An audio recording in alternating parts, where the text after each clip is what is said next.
Capítulo 19. A chegada. Abre aspas. Os navios negreiros que chegam ao Brasil são um retrato terrível das misérias humanas. Fecha aspas. James Henderson, cônsul inglês, sobre o desembarque de escravos no Rio de Janeiro.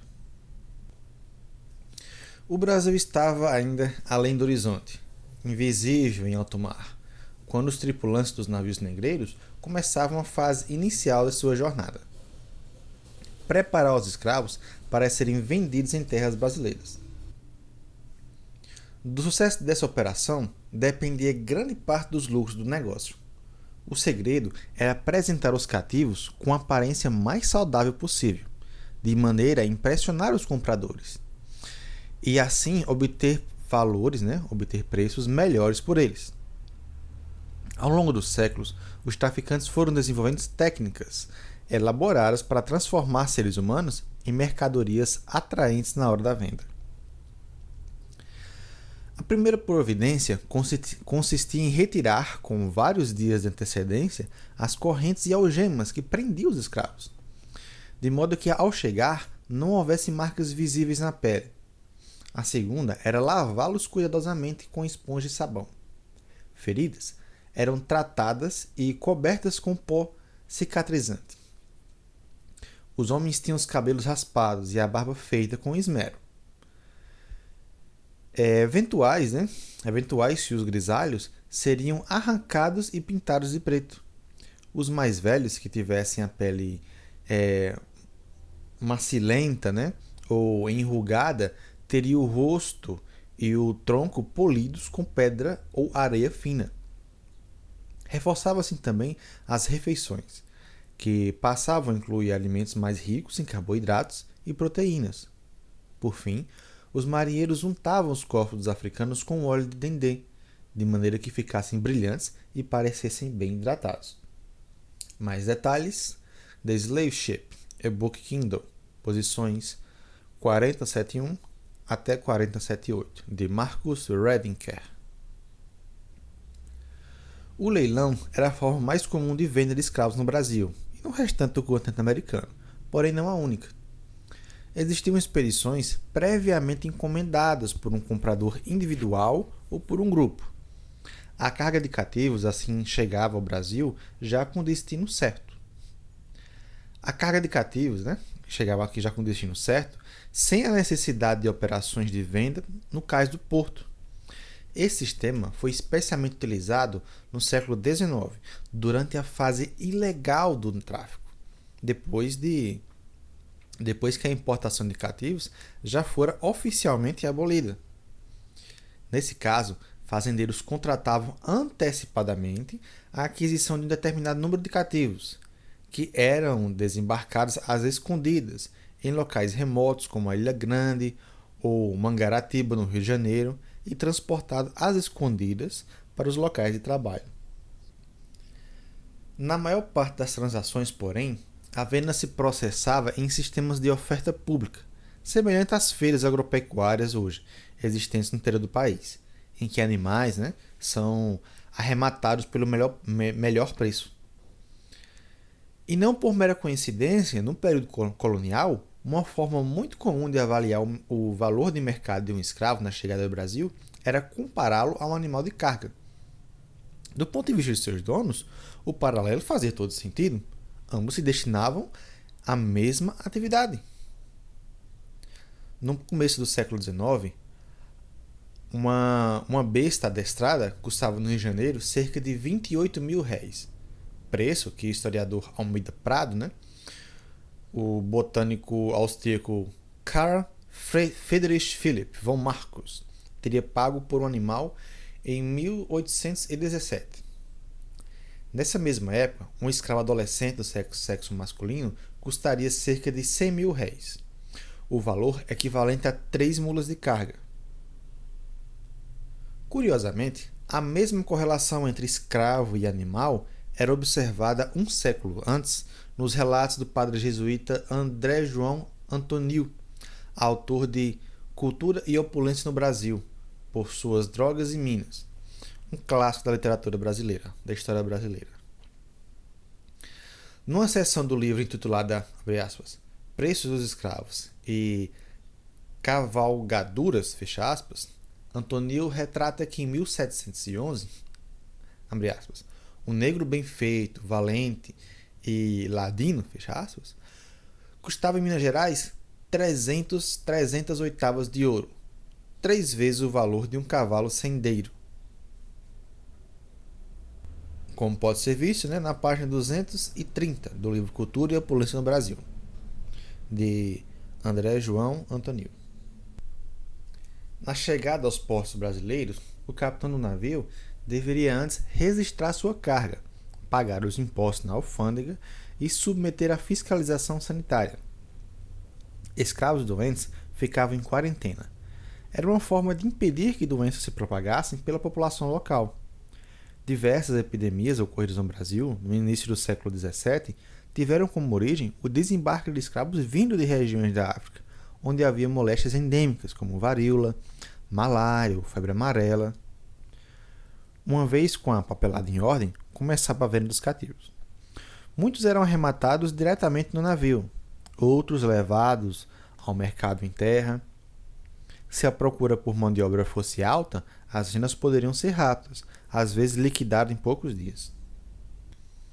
O historiador Herbert Klein cita o caso do navio James, da Royal African Company britânica, RAC, que, ao chegar nas ilhas de Barbados, no Caribe, em 1676, vendeu 351 dos seus 373 cativos nos 3 primeiros dias.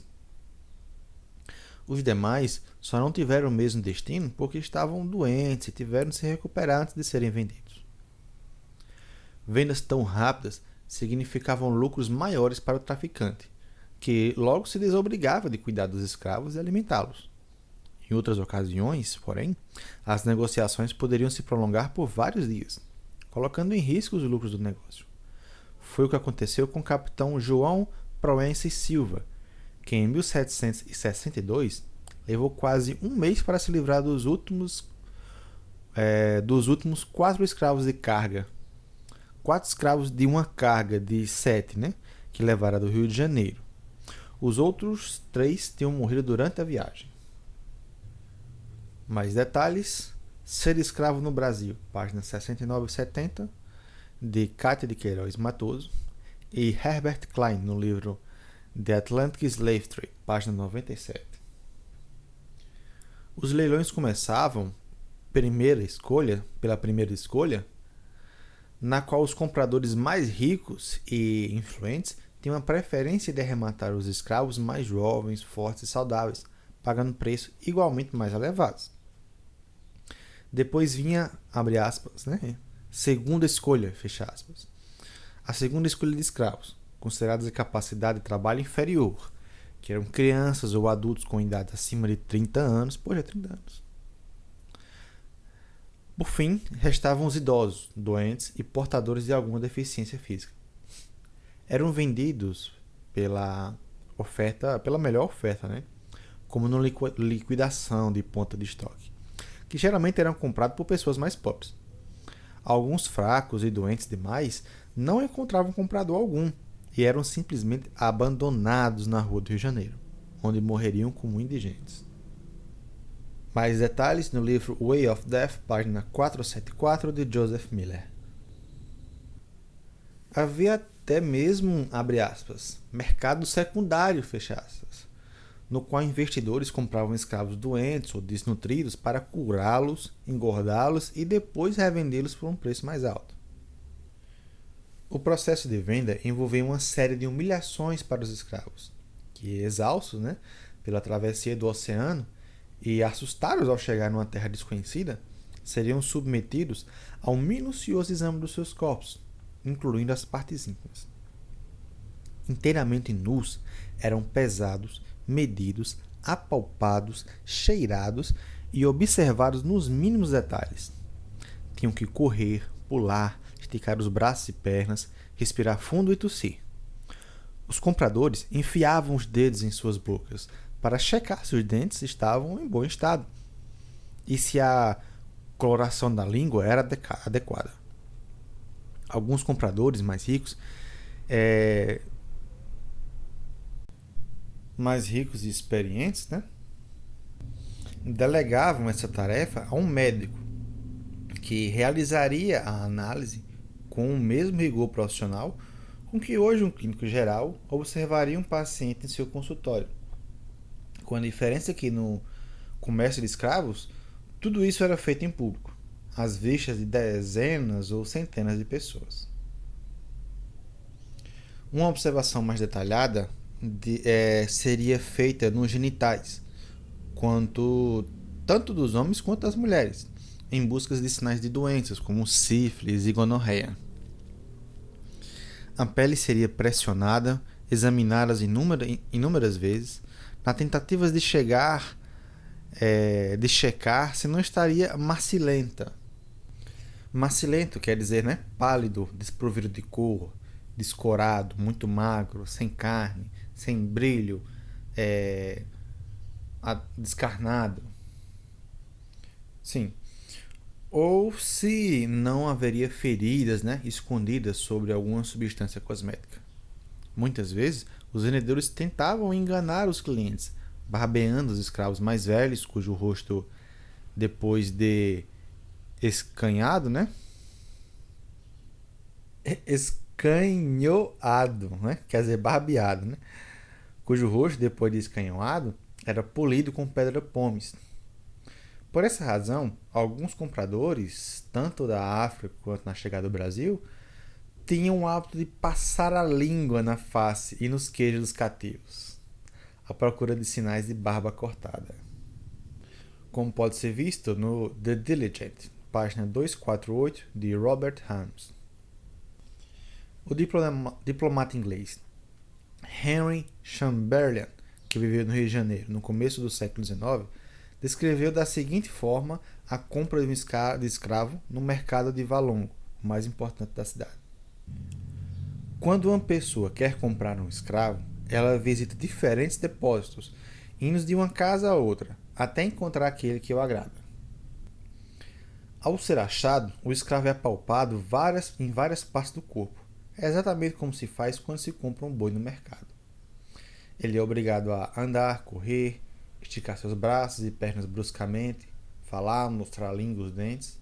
Essa é a forma considerada correta para se avaliar a idade e julgar o estado de saúde de um escravo.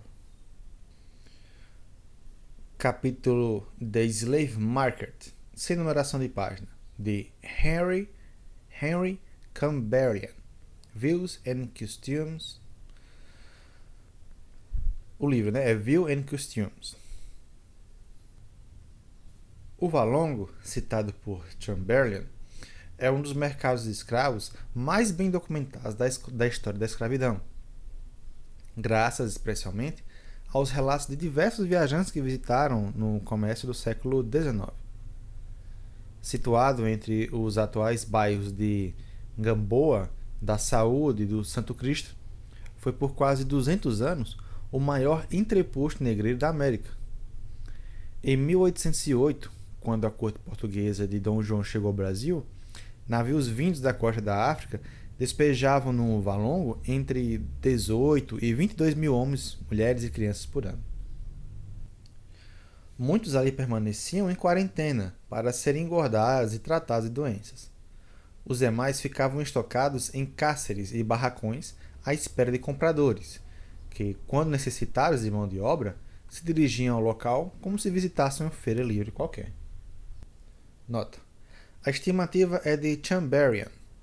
Mary Carash, em A Vida dos Escravos no Rio de Janeiro, catalogou 225.407 desembarcados entre 1800 e 1816, o que daria uma média anual de 14 mil. Ao conhecer esse mercado, em 1823, Maria Graham,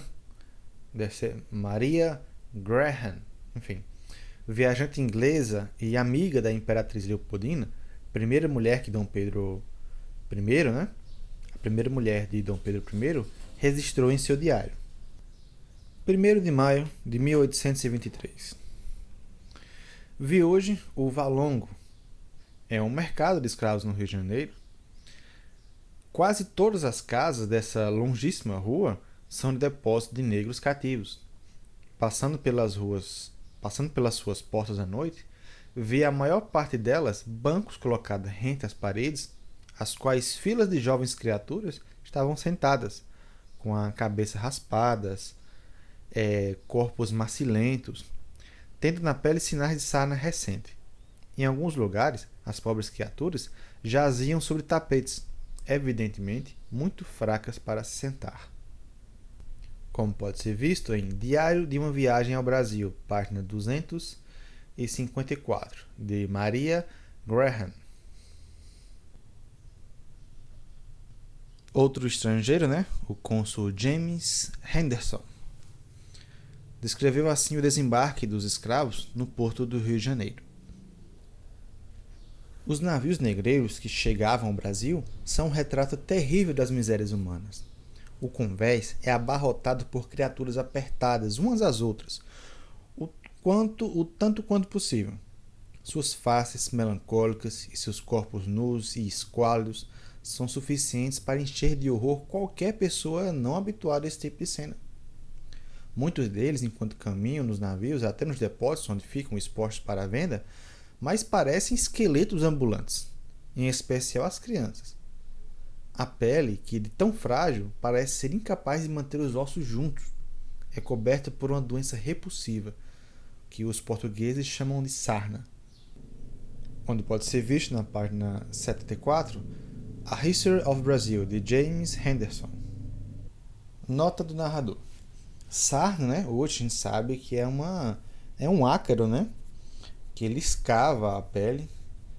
É uma doença contagiosa, causa muita coceira. E você aperta na mão, abraçando alguém, tendo contato com a pele.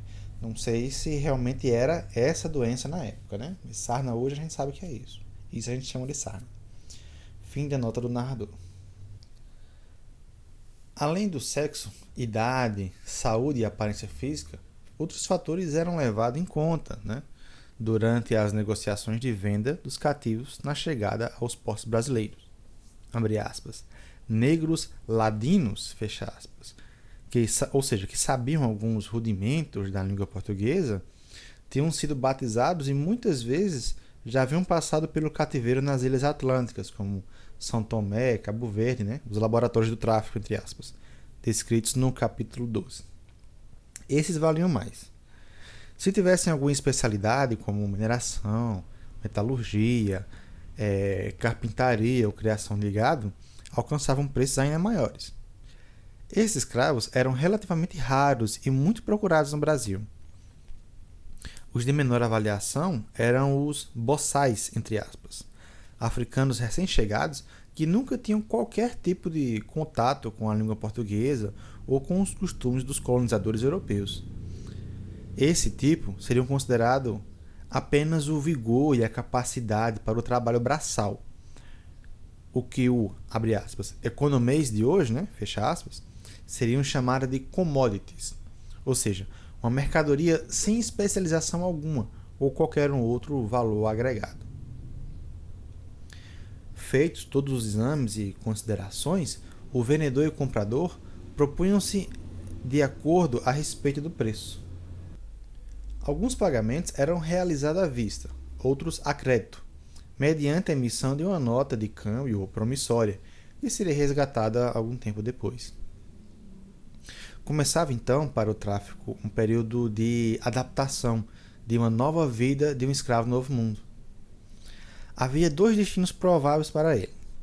Se fosse um escravo urbano, certamente seria instalado no andar térreo de uma casa de 2 andares, muitas vezes dividido em 2 espaços com animais domésticos, à disposição e sob o controle de seus novos senhores, que viviam no pavimento superior. Se estivesse destinado ao trabalho rural, em fazendas e engenhos de açúcar, seria levado para senzalas, alojamentos coletivos de escravos, sob a vigilância de um feitor. Trabalhadores domésticos, na maioria das vezes mulheres, chamadas de mucambas, iriam para a Casa Grande, na época chamada também de, abre aspas, casa de morada ou casa de vivenda, fecha aspas. A residência do senhor, de arquitetura colonial, assombrada, né? Assombrada, é isso mesmo, assombrada a ser com sombra, né? Enfim, com varanda e alpendre, né? Geralmente situado nas vizinhanças da senzala. Abre aspas. Latifúndio e escravidão, Casa Grande e senzala eram os pilares da ordem escravocrata, fecha aspas. Escreveu o sociólogo e ex-presidente Fernando Henrique Cardoso. As senzalas brasileiras, segundo definição do sociólogo Clóvis Moura, eram um conjunto habitacional de construção rústica, sem janelas, constituído de taipa e coberto de palha. O piso era de terra batida. Não havia instalações sanitárias, como era de se esperar, né? Já que ninguém, nem a própria Casa Grande, havia esse tipo de conforto. O espaço médio, de cerca de 20 metros quadrados por cômodo, abrigava homens, mulheres e crianças que nem sempre tinham vínculos de parentesco e muitas vezes criavam um ambiente de promiscuidade entre eles. Nota do narrador. Lembrando que promiscuidade também significa mistura confusa ou desordenada. Fim da nota do narrador. Para evitar fugas durante a noite, o feitor trancava as portas por fora com cadeado e corrente. Os cativos ficavam dessa forma confinados a esses cubículos até de manhã, quando seriam liberados para o início da jornada de trabalho. Como pode ser visto, mais detalhes no Dicionário da Escravidão Negra no Brasil, página 375, de Clóvis Moura. Segundo a historiadora Sheila de Castro Faria, a designação senzala teria sido dada pelos próprios escravos, que deriva do quimbundo, a língua franca na área de Angola, na época do tráfico negreiro, né?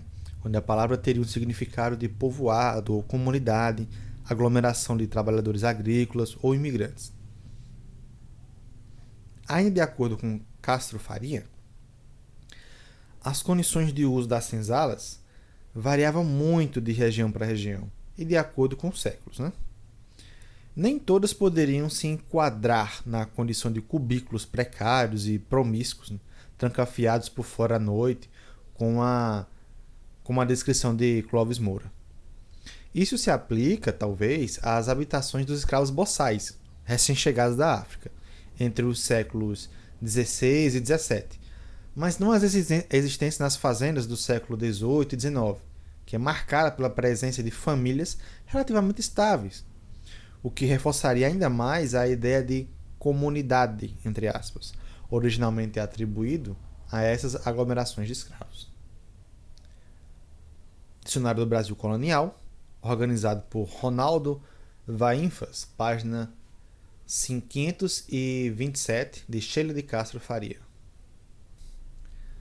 A fase inicial da vida do escravo no Brasil e no restante da América era mais difícil e repleta de provações.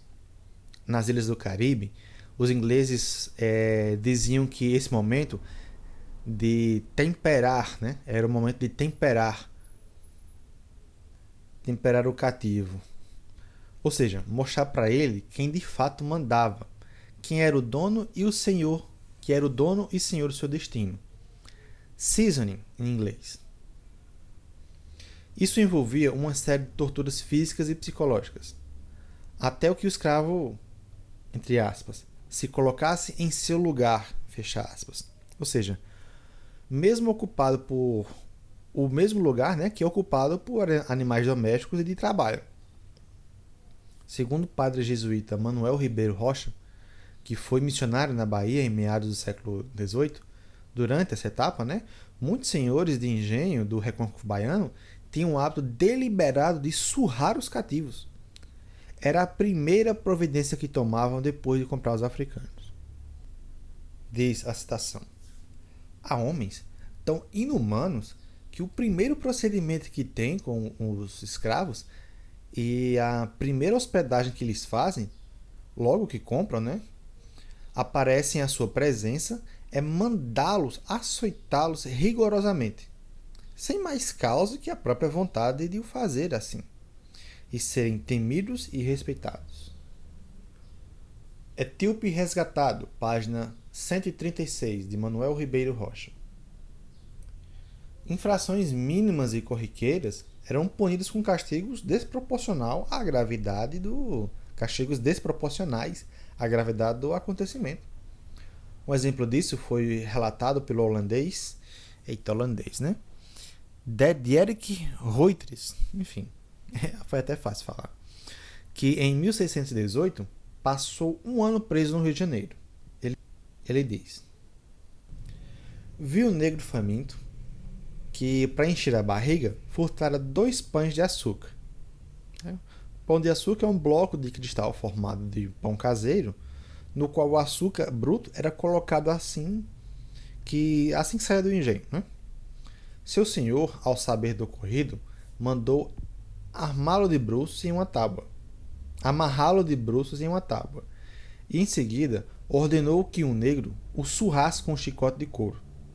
Seu corpo ficou da cabeça aos pés uma chaga aberta.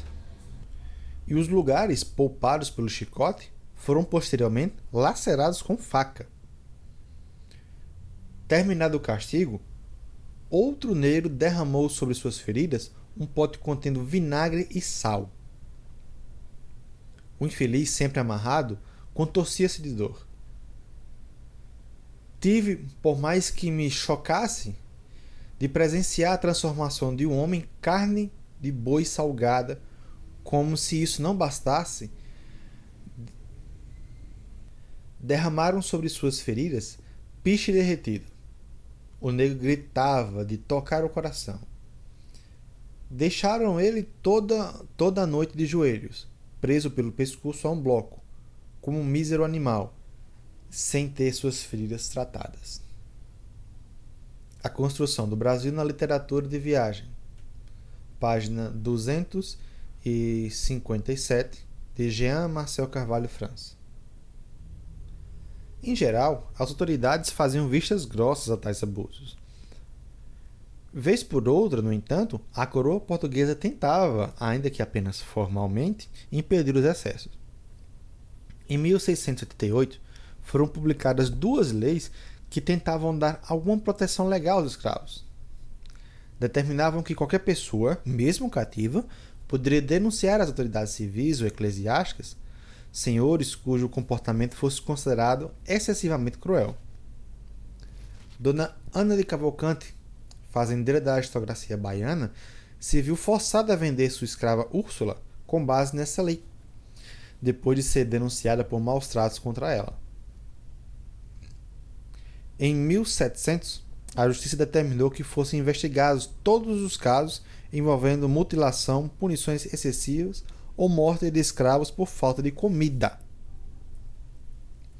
Em carta ao governador da Bahia, Dom João de Lencastre, o rei Dom Pedro II de Portugal, pedia a averiguação das denúncias. Ele fala. Na verdade, escreveu: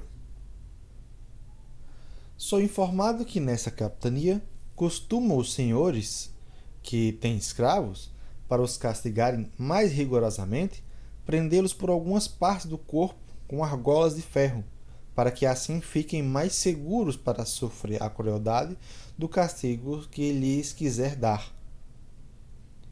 E porque esse procedimento é inumano e ofende a natureza das leis, vos ordeno que, com prudência e cautela, procureis averiguar o que há nessa matéria exatamente, e que, achando que assim é, o façais evitar pelos meios que vos parecerem mais prudentes e eficazes.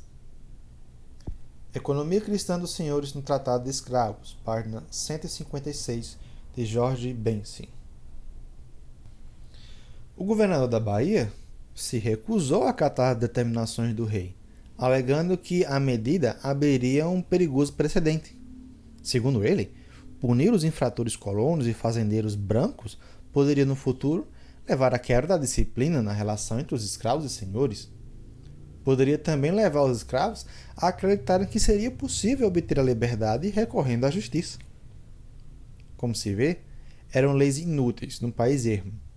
sem comunicações, que vilas e fazendas situavam a quilômetros de distância umas das outras, e no qual o poder, incluindo a justiça, era exercido pelo chefe local, o dono de escravos, sem grande possibilidade de interferência ou mediação da coroa portuguesa.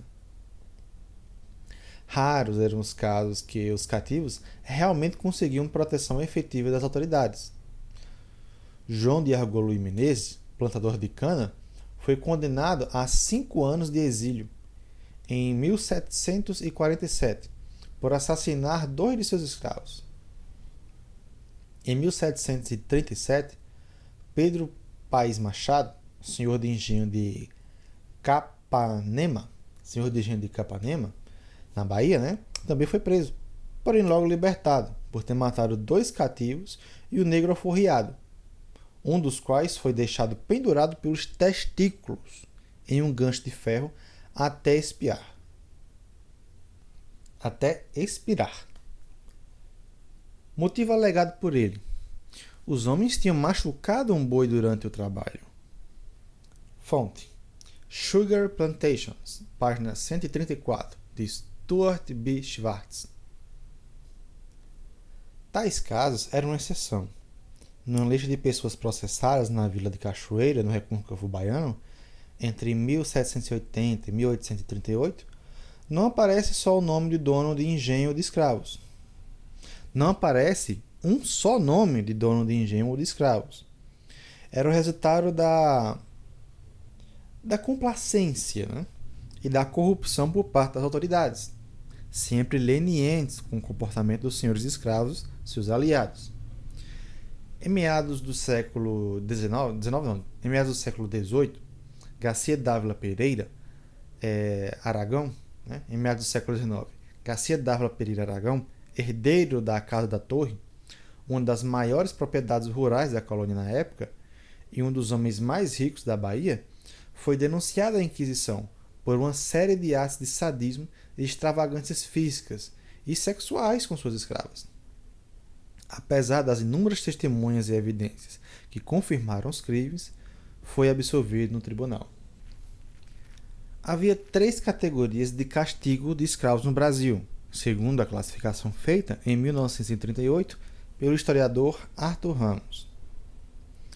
A primeira era dos instrumentos de captura e contenção, que incluíam correntes e colares de ferro, algemas, machos e peias, que prendiam apenas um dos pés ou as mãos, além do tronco, um pedaço de madeira dividindo nas 2 metades com buracos para imobilizar a cabeça, os pés e as mãos, e do viramundo, que é uma espécie de tronco menor de ferro. A máscara de folha de Flanders era usada para impedir o escravo comer cana, rapadura ou engolir pepitas de pedras preciosas.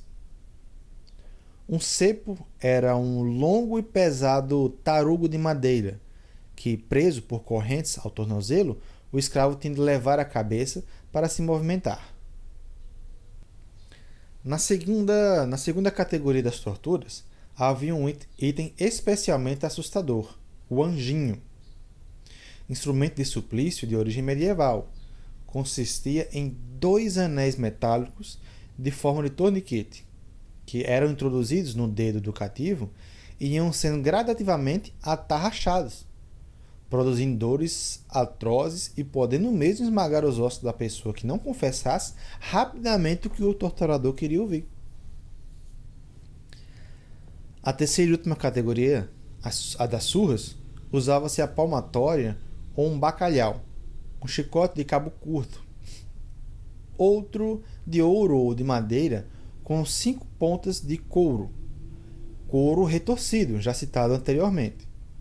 Para identificar os escravos fugitivos, utilizavam-se várias gravatas de ferro quente com a letra F de faca, de fugitivo.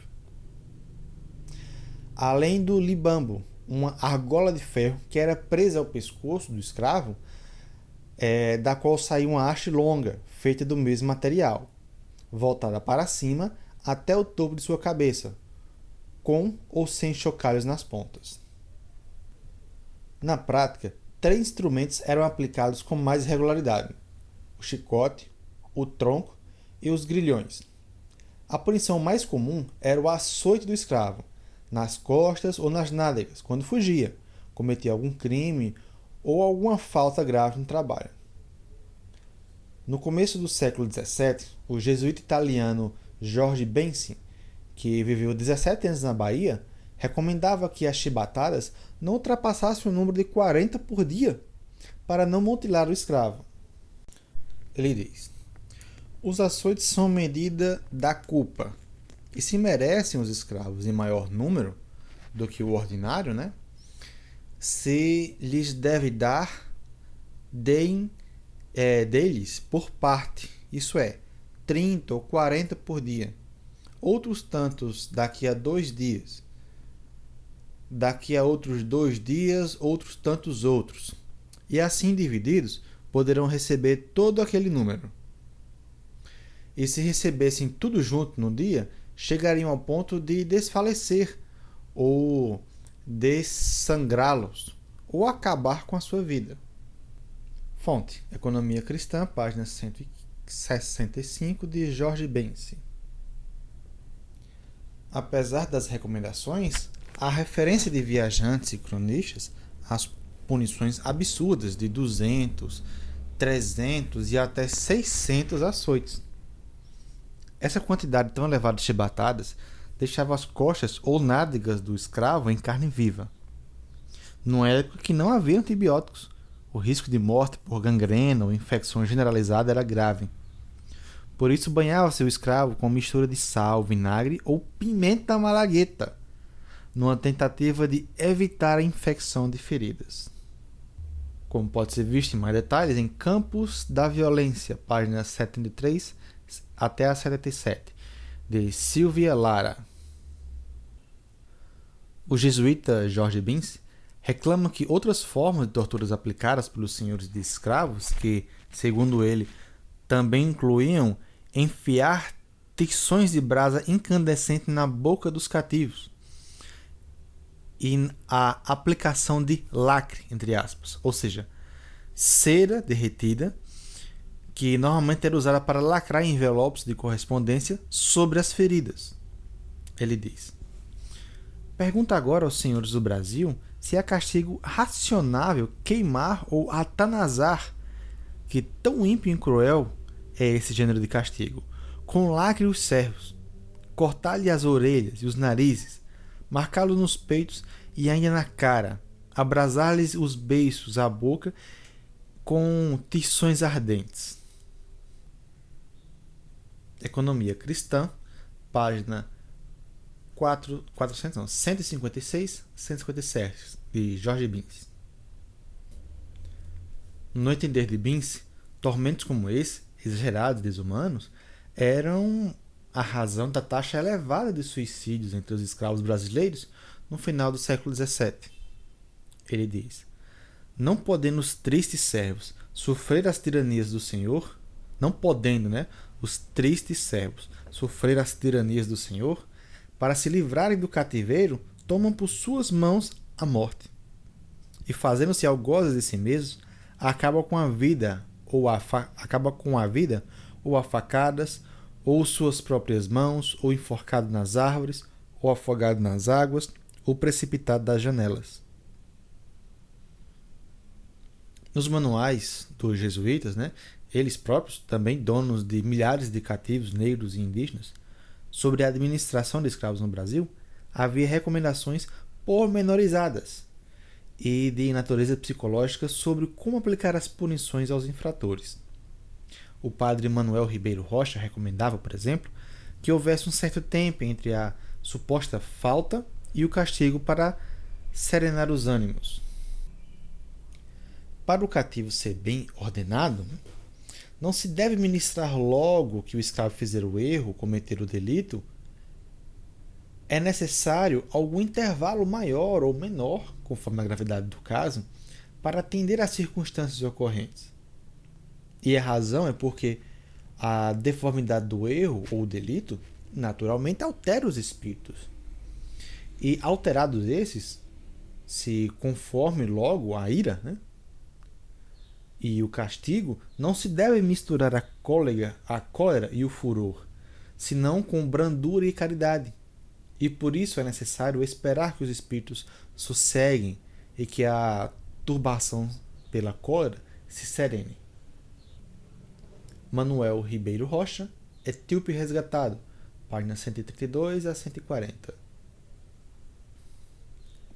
Para que o castigo fosse ainda mais eficiente, Rocha recomendava o uso de palmatórias, cipós e da prisão. Aconselhava também que, de preferência, usasse, abre aspas, varinhas finas de marmeleiro, fecha aspas, cipós delgados ou varinhas delgadas e leve como canas, fecha aspas. Segundo ele, em hipótese alguma deveria cortar ou picar as nádegas dos punidos para evacuar sangue pisado, resultado dos açoites, sem cauterizar as feridas com pingos de lacre, no caso cera derretida. Abre aspas. No Brasil, costumam dizer que para um escravo são necessários 3 P's, a saber, pau, pão e pano, fecha aspas. Resumiu o jesuíta André João Antonil. Todas as 3 letras, segundo ele, faziam parte do repertório dos deveres dos senhores escravos. O primeiro P, pau, referia-se aos castigos que, na sua opinião, deveriam ser aplicados sempre que merecidos. Os outros 2 eram relativos à obrigação de prover os cativos como alimento, pão, e roupas e abrigo, pano adequado. Em relação ao primeiro item, Antonil afirma que, abre aspas, não castigar os excessos que eles cometem seriam culpa não leve, fecha aspas. Ao mesmo tempo, recomendava que os senhores não permitissem que os feitores cometessem arbitrariedades, como, abre aspas, dar coice na barriga de mulheres pejadas, ou seja, grávidas, nem dar com pau nos escravos, porque na cólera não se medem os golpes e pode ferir mortalmente na cabeça a um escravo que muito se tem prestígio, que vale muito dinheiro e põe-se a perdê-lo, fecha aspas. O ideal, aconselhava, seria primeiro repreender os faltosos, abre aspas, e chegar-lhes com o cipó às costas com algumas varancadas, fecha aspas. Em hipótese alguma, insistia, se deveria, abre aspas, amarrar e castigar com cipó até correr sangue e meter no tronco, ou em uma corrente por meses, fecha aspas. André João Antonil, Cultura e Opulência do Brasil, página 98 a 110. Antonil ia mais além e aconselhava que, além de serem parcimoniosos nas punições, os senhores escravos lhe dessem algumas liberdades, como a de cultivar suas próprias roças e hortas e ter seus momentos de folguedo. Diz: costumam alguns senhores escravos, um dia em cada semana, para plantarem para si, mandado algumas vezes eles o feitor para que não se descuidem. Isso serve para que não padeçam de fome, nem cerque cada dia a sua casa do Senhor, pedindo-lhes uma ração de farinha. Negar-lhes totalmente os seus folguedos, que são o único alívio do seu cativeiro, é querê-los desconsolados e melancólicos, de pouca vida e saúde. Porquanto não está dos seus senhores, ao criarem seus reis, cantar e bailar por algumas horas honestamente, em alguns dias do ano, e alegrarem-se inocentemente. O cativeiro separava pais e filhos, maridos e mulheres, famílias e comunidades inteiras que na África tinham convivido e compartilhado os mesmos costumes e crenças por muitas gerações. A identidade original do escravo era praticamente eliminada. Para trás ficavam seus laços familiares, suas convicções religiosas, seu status social, as memórias coletivas. Completava-se desse modo o processo de desenraizamento que o sociólogo Orlando Peterson chamou de morte social. Mas nem isso o escravo negreiro tinha de ser refeito, né? Não, na verdade ele é errado, né? Enfim, morte social, né? Vamos lá. Mas nem por isso o escravo deixava de existir. O que resta dessa identidade, estilhaçada pelo tráfico negreiro, tinha de ser refeito na outra margem do Atlântico. O resultado foi a reconstrução não apenas de uma África no Brasil, mas de muitas Áfricas, que a rigor nunca coexistiram no continente de origem dos escravos.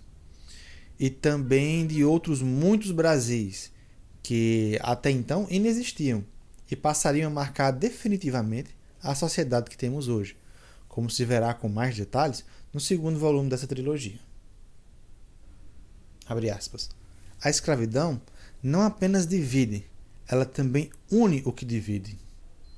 Observou o sociólogo francês Roger Bastide, na verdade, né? Sociólogo francês Roger Bastide, um dos pais da Universidade de São Paulo e um dos grandes estudiosos da cultura africana no Brasil. Citação do livro The African Religion of Brazil, página 67, de Roger Bastide. Abre aspas. A escravidão não era apenas um aniquilamento social, fecha aspas. Completou a historiadora brasileira Mariana Cando, professora da Universidade de Notre Dame, nos Estados Unidos. Abre aspas. Em vez disso, era um processo de negociação, adaptação, invenção e transformação. Pessoas escravizadas tentavam encontrar novos significados e soluções para os novos desafios em que se encontravam, procurando proteção e maneiras de criar seu próprio mundo e garantir a integridade social para si próprios e seus descendentes. Fecha aspas. Como pode ser visto, né, no livro de Mariana Cando, nas posições, né, do Kindle 3030 e 3042, do livro An African Slavery Import in Atlantic Road, Benguela and its Hinterland. Esse processo de reconstrução a partir dos retalhos da antiga identidade perdida começava ainda a bordo dos navios negreiros, na jornada rumo ao Brasil. Em meio aos sofrimentos da viagem, os escravos tinham sempre duas possíveis escolhas: resistir e rebelar-se, ou cooperar e adaptar-se à nova realidade. Muitos escolhiam a segunda opção. A rotina do escravo negreiro não era feita só de violência, maus tratos e repressão, de um lado, e sofrimento e tentativa de revolta do outro. Ao longo da travessia, geralmente se criava alguma forma de cooperação entre os tripulantes e alguns cativos, que às vezes assumiam determinadas tarefas, como limpar os compartimentos ou até mesmo vigiar os demais escravos à noite, para prevenir brigas e eventuais motins. Como recompensa, recebiam rações extras de comida e cachaça, roupas e agasalhos, entre outros privilégios. Abre aspas. Muitos cativos acabavam por se integrar à rotina do navio, porque sabiam que a cooperação era o melhor caminho para garantir a si mesmo boa comida, água fresca e talvez até mesmo a possibilidade de viverem livres das correntes. Fecha aspas. Escreveu o historiador Robert Harms. The Diligent, página 350. Era uma prática que se reproduzia também na convivência entre senhores e escravos no Brasil. Ainda durante a viagem, outros vínculos se formavam entre os próprios africanos. Os sofrimentos compartilhados forjavam amizade entre os cativos de diferentes regiões, diferentes etnias e linguagens, algumas das quais eram até rivais entre si na África. Esses novos companheiros na travessia do oceano eram chamados no Brasil de malungos, palavra que vem do idioma quimbundo de Angola, que designava as correntes de ferro com que prendia os cativos. Malungos. No Brasil, Malongo passou a ser sinônimo de pessoas que tinham viajado em geral acorrentados, no mesmo navio negreiro. Eram, portanto, companheiros de jornada e de infortúnio, segundo o historiador Luiz Felipe de Alencastre. Era esse o primeiro laço de solidariedade e de identidade que unia os escravos recém-chegados. Dessa experiência nasceram os vínculos de amizade, compadrio e cumplicidade que às vezes perduravam a vida toda. E que garantiriam, né, a sobrevivência e a perpetuação daqueles que, do contrário, pelas regras da escravidão, estariam condenados a simplesmente desaparecer. O Trato dos Viventes, página 313, Felipe de Alencastre.